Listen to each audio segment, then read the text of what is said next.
ಸಖತ್ ಖಾರ ಬಣ್ಣ ಮತ್ತು ರುಚಿ ಆಚಿ ಚಿಲ್ಲಿ ಪೌಡರ್. ರಾಜ್ಯದಲ್ಲಿ ಸಿಎಂ ಕುರ್ಚಿ ಗುದ್ದಾಟ ನಿಲ್ಲುವ ಲಕ್ಷಣ ಕಾಣ್ತಿಲ್ಲ. ಬೆಳಗಾವಿ ಅಧಿವೇಶನದಲ್ಲಿ ಪವರ್ ಶೇರಿಂಗ್ ಫೈಟ್ ತೆರೆಮರೆಯಲ್ಲಿ ನಡೀತಾ ಇದೆ. ಈ ಮಧ್ಯೆ ಡಿಕೆ ಶಿವಕುಮಾರ್ ಡಿನ್ನರ್ ಪಾಲಿಟಿಕ್ಸ್ ಮಾಡುವ ಮೂಲಕ ಶಕ್ತಿ ಪ್ರದರ್ಶನ ಮಾಡಿದ್ದಾರೆ. ಈ ಬಗ್ಗೆ ಅವರ ಆಪ್ತರು ಏನು ಹೇಳಿದ್ದಾರೆ ಕೇಳೋಣ ಬನ್ನಿ.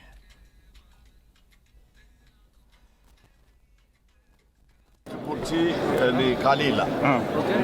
ಚೀಫ್ ಮಿನಿಸ್ಟರು DCM ಅವರು ಇಬ್ಬರು ಹೇಳಿದ್ದಾರೆ. ಹೈಕಮಾಂಡ್ ಅವರು ಅದ್ರ ವಿಚಾರದಲ್ಲಿ ಎಲ್ಲ ನಿರ್ಧಾರ ತಗೋಬೇಕು. ನಾವು ಮಾತಾಡ್ಲಿಕ್ಕೆ ಆಗ್ತದ? ಅವರು ಮಾತಾಡ್ಲಿಕ್ಕೆ ಆಗಲ್ಲ. ಅದಕ್ಕೆ ಹೈಕಮಾಂಡ್ ಅವರು ಯಾವುದೇ ನಿರ್ಣಯ ತಗೊಳ್ಳಿಲ್ಲ. ನಂಬರ್ ಗೇಮ್ ಇಂಪಾರ್ಟೆಂಟ್ ಅಲ್ವಾ ಸರ್ ಇಲ್ಲಿ? ನೋಡಿ, ನೀವು ನಂಬರ್ ಗೇಮ್ ಇದ್ರೆ ವಿರೋಧ ಪಕ್ಷ ಅವರು ಹೇಳಿದಾರಲ್ಲ, ನಾವು ನೋ ಕಾನ್ಫಿಡೆನ್ಸ್ ಮೋಷನ್ ಮಾಡ್ತೀವಿ ಅಂತ ಬಿಟ್ಟು ಯಾಕೆ ಮಾಡಲಿಲ್ಲ? ತಂದೆಯವರು ಮುಖ್ಯಮಂತ್ರಿ ಆಗಿದ್ದಾರೆ. ಅದರ ಎರಡನೇ ಮಾತು ಇಲ್ವೇ ಇಲ್ಲ. ನಾನು ನೆನ್ನೆನೂ ಹೇಳಿದ್ದೀನಿ, ಆಲ್ವೇಸ್ ಟೈಗರ್ ಜಿಂದಾಯ್. ನೋಡ್ರಿ, DK ಶಿವಕುಮಾರ್ ಅವರು ಸಿದ್ದರಾಮಯ್ಯ ಆದಮೇಲೆ DK ಶಿವಕುಮಾರ್ ಅವರು ಮುಖ್ಯಮಂತ್ರಿ ಆಗ್ಬೇಕಂತ ನಾನು ಆಸೆ ಪಟ್ಟವನೊಬ್ಬ. ನನಗೂ ಅವ್ರು ಆಗ್ಬೇಕಂತ. ಯಾವಾಗ? ಸಿದ್ದರಾಮಯ್ಯ ಆದಮೇಲೆ 28ವರೆಗೂ ಸಿದ್ದರಾಮಯ್ಯ ಕುರ್ಚಿಯಲ್ಲಿ ಕೂತಿದ್ದಾರೆ.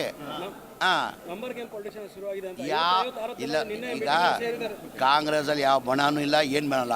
ಕಾಂಗ್ರೆಸ್ಸಲ್ಲಿ ಇದ್ದವರು 140 ಜನನು ಹೈಕಮಾಂಡ್ ಕಾಂಗ್ರೆಸ್ ಬಣ. ದೊಡ್ಡದು ಹೈಕಮಾಂಡ್ ಇದೆ. ಹೈಕಮಾಂಡ್ ಏನು ನಿರ್ಧಾರ ತಗುತ್ತೆ ಅದಕ್ಕೆ ಭದ್ರು. ಮೂರು ಏನೂ ಬಾಗ್ಲಾಗಿಲ್ಲ, ಎಲ್ಲ ಒಂದತ್ತವ್ರೆ, ಅಲ್ಲೇ ಒಂದತ್ತ ಕೂತಿದ್ದೀವಿ.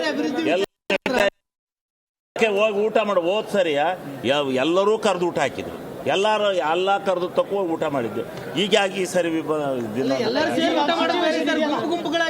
ಯಾರು ಗುಂಪು ಊಟ ಮಾಡಿಲ್ಲ. ಹೋದ್ ಸರಿ ಯಾರ್ಯಾರು ಎಲ್ಲೆಲ್ಲಿ ಅನುಕೂಲ ಆಗುತ್ತೆ, ಯಾವ್ಯಾವ್ದು ಬೇಕು ಊಟ ಹೋಗಿ ಊಟ ಮಾಡೋದು.